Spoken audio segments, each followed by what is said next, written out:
Daddy, welcome back. I'm so thankful na okay ka na po. Kasi dininig po ni Lord yung dasal namin. Hindi lang po ako, ng buong BFF, ng buong mga friends mo dito sa Bigo. And Daddy, we're so worried about you kasi late na po namin nalaman dahil sabi nga po ni wifey niyo po, ayaw niyo pong ipaalam sa amin dahil ayaw niyo po na mag-worried kami. Pero Daddy, di po ba isa po kami dapat makaalam kung ano po nangyayari ng bawat isa sa atin. But anyway, I'm so thankful na okay ka na po, Daddy. Lagi ko pong sinasabi na kahit hindi po tayo nagkukumustahan or nagkukulitan tulad ng dati or nagchat-chat, nag-a-update sa isa't isa. But from the bottom of my heart, Daddy, mahal kita. 5 years na kitang daddy dito sa Bigo. Hindi man tayo nagkita personally, but I treasure you. One of my most special person in my life. And Daddy, isa po akong malulungkot pag malaman ko po na hindi ka po okay. Isa rin po akong tutuwa o magtatatalon sa tuwa pag nalaman kong okay ka. Daddy, sorry kasi kung hindi man kita lagi na-update o nakukumusta. Pero you're included to my prayers always. Ikaw, mga kapatid ko dito sa BFF. Daddy, I'm so thankful na okay ka. Pasensya na, tears of joy yan, Daddy. And sorry kasi hindi man lang kita natawagan o nakumusta sa chat. Pasensya na kasi medyo busy ang anak mo. Ang anak-anakan mo. Pero dito sa puso ko, Daddy, hindi kita nakakalimutan ipag-pray. Isa ako sa masaya na okay ka na. Daddy, lagi nating sinasabi sa kulitan, sa joke na kalabaw lang ang tumatanda. Pero alam ko, yung katawan natin, minsan hindi siya okay. Kaya ingatan mo yung sarili mo. Kasi lagi kami mag-worried sa'yo. Tulad ng sabi ko, isa ako o ang BFF ang mag-aalala para sa'yo. Isa ako o ang BFF ang magiging masaya pag alam naming okay ka. Daddy, sobrang saya ko nung malaman ko yung good news na okay ka.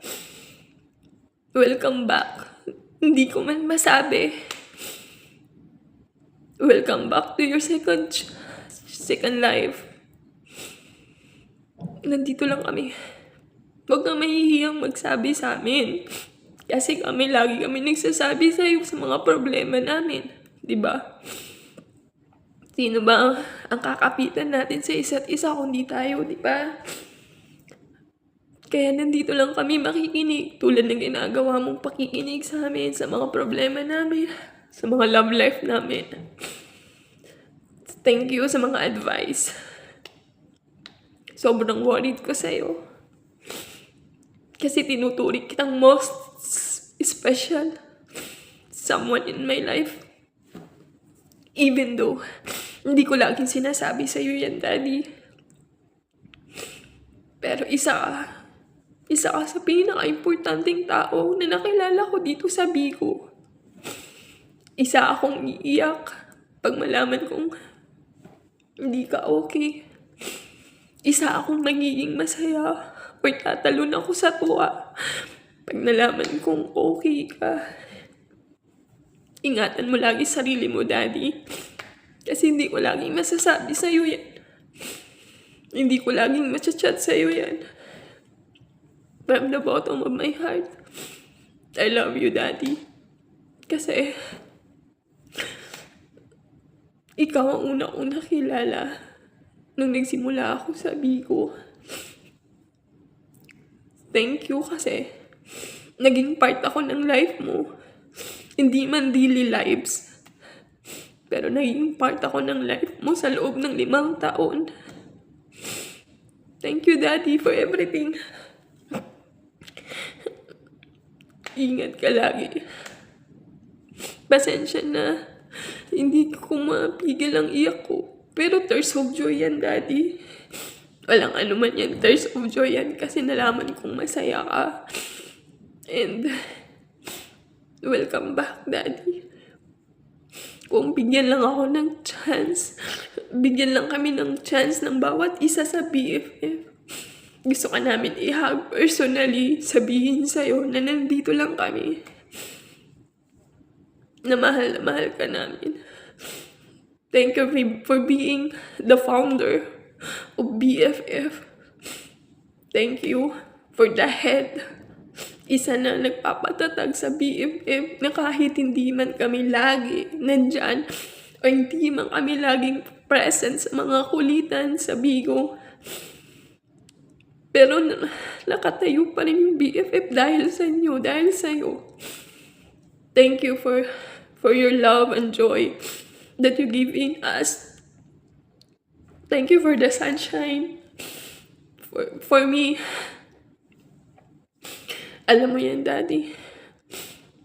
Pag alam mong nasa deepest down na ako, nag-chat lang ako sa'yo, Daddy. Gusto ko itong makausap.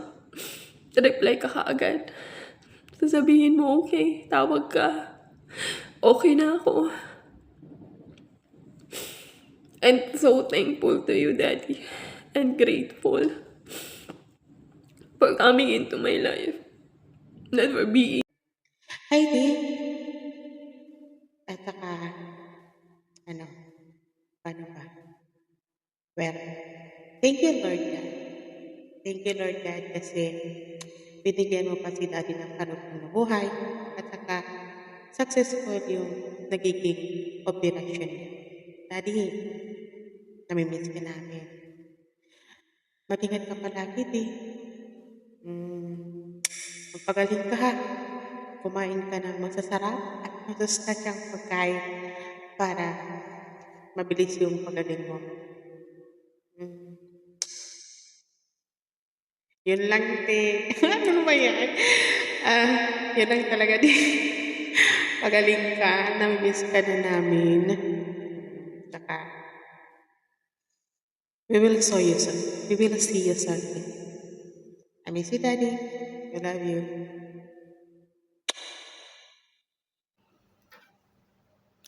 Hello, Daddy. Welcome back. Thanks God na okay ka na.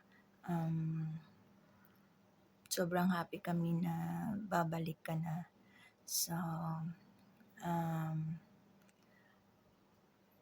di naalala mo yung yung 'di ba nadaanan mo ako dati na sabi ko, Daddy, nag-aaral ako, nag-study ako. So, gusto ko sanang i-surprise ka na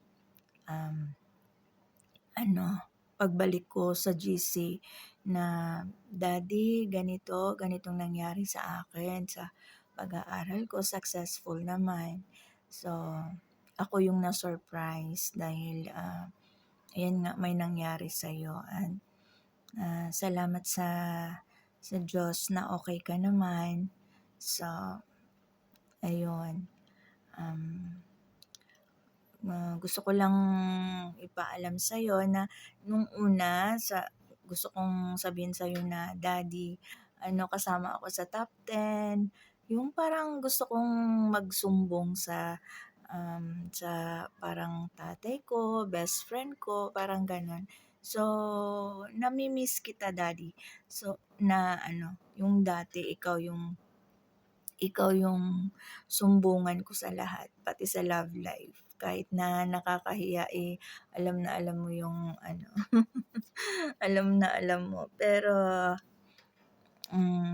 ayun, unang-una sabihin ko sa'yo na daddy kasama ako sa top 10 tapos nung graduation namin na-surprise din ako na, naging top 3 ako. So parang, wow, na-surprise lang din ako. Gusto ko sanang sabihin sa'yo na daddy successful yung ano ko, yung kahit na ang dami-dami kong pinagdaanan na sobrang hirap, hindi ako sumuko.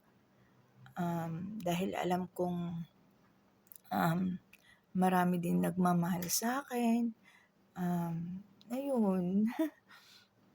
So, parang ano lang, inano ko lang, in-enjoy ko lang yung ano ko, yung sarili ko kahit na ang dami-dami ko ng pinagdaanan. Ayun, na-surprise lang ako dahil may nangyari na sa'yo. Pero thanks God na okey ka na, nahihiyak ako, sorry. Pero happy ako na ano daddy, na okey ka na. Ayun, pray namin na gumaling ka ng husto. We love you daddy at saka ano, um, basta happy kami at saka ano, yung parang ano lang, yung tawag dito, yun nga, sa lahat ng ano, ikaw yung inaanuhan ko na pagsabihan ng, mga achievement ko.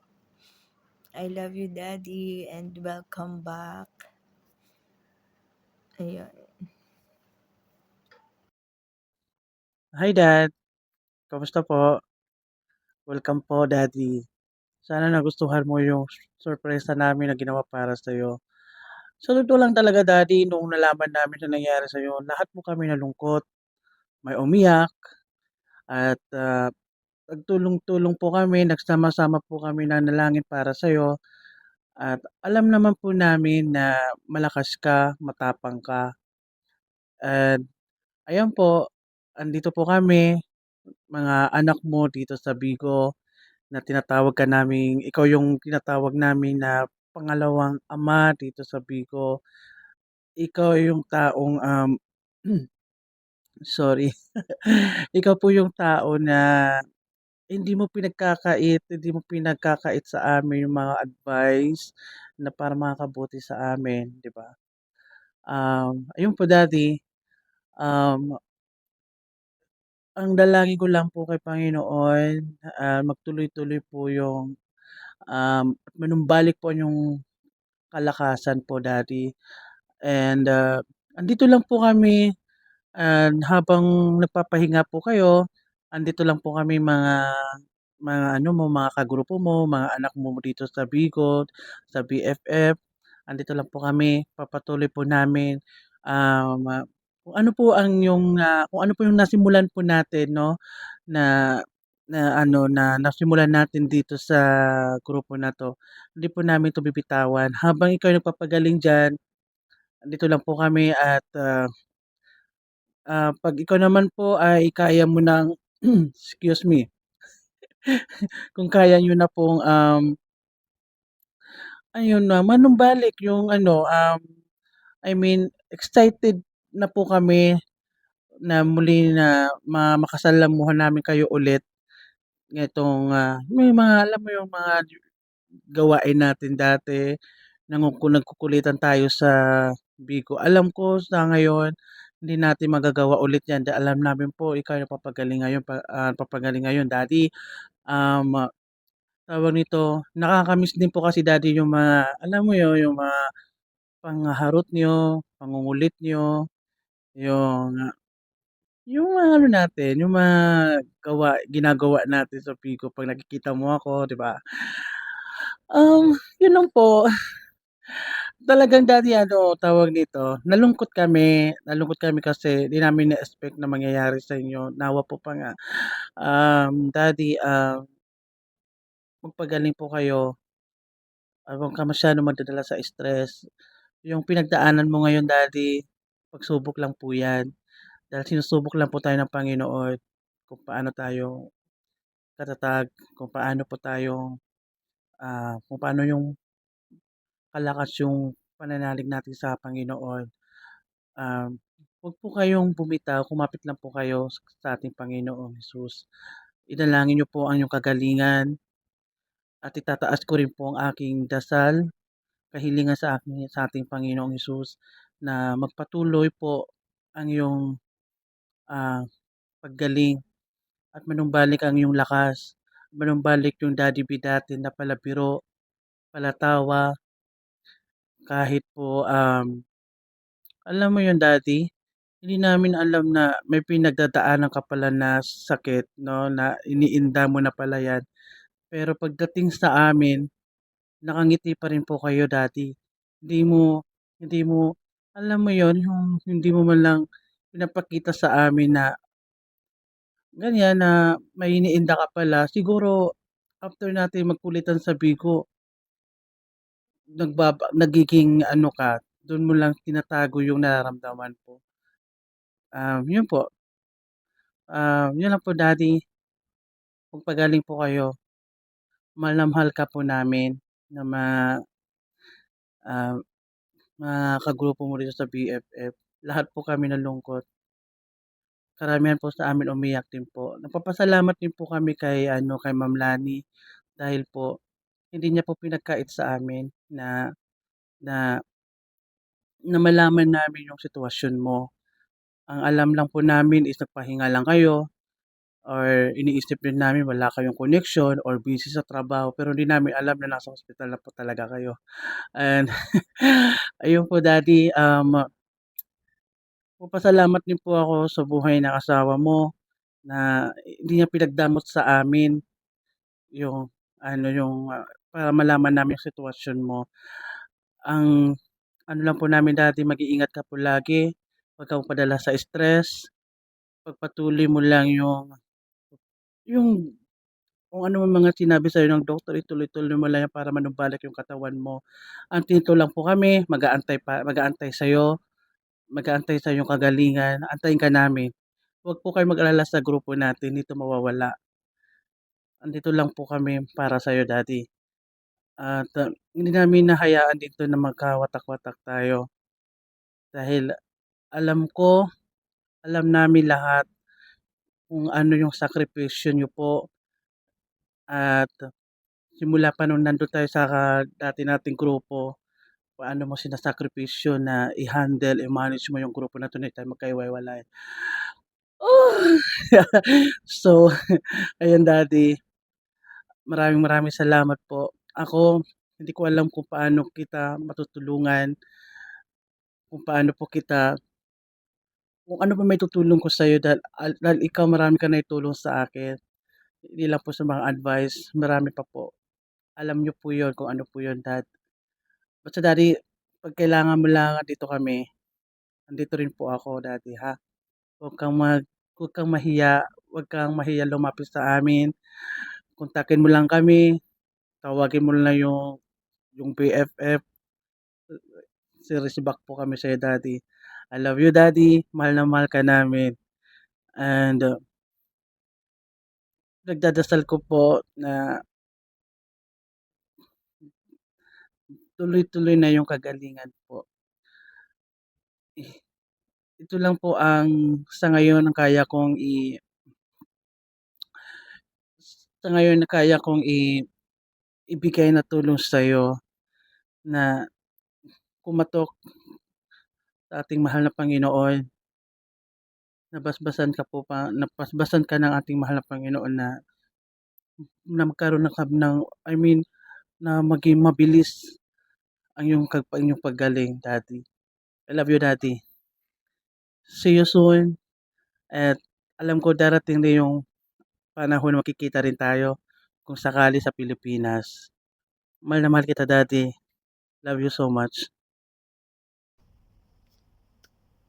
To Daddy B, thank you Daddy kasi sa mga pinagdaanan mo, lumabang ka at pinagdasal namin na gumaling ka agad at thanks God dininig ni Lord yung panalangin natin and Ah, dasal lang tayo lagi, Daddy. And na-miss ka na namin. Na-miss ka ng lahat. Na, mahal ka namin, Daddy. Ang daming nagmamahal sa'yo. Thanks, God. Thanks, God. At hindi ka pinabayaan. And ayun lang. Pagaling ka. And welcome back. Hello, Daddy. Hello. Welcome back, Daddy. Get well soon, Daddy. Patuloy ka namin ipinagdadasal. Sinasama ka namin sa aming prayer, Daddy, na tuloy-tuloy na ang iyong kagalingan. Daddy, umaating kami ng Bible study sa JSM, Jesus Save Ministry, Daddy. Doon umaating kami at doon namin na pinagpe-pray over ka, Daddy, doon sa JSM. And Daddy, iwasan mo na yung putok-batok ha. Yung mga isinisend mong picture na masasarap na pagkain, iwasan mo na yan. Para sa iyong kalusugan, Daddy. Patuloy ka, wag mong kakalimutan uminom ng gamot sa tamang pagkain. And Daddy, I wish you, Daddy. Merry Christmas sa inyong pamilya. Hi, Ma'am Lani. Merry Christmas. Happy New Year. Advance. Salamat.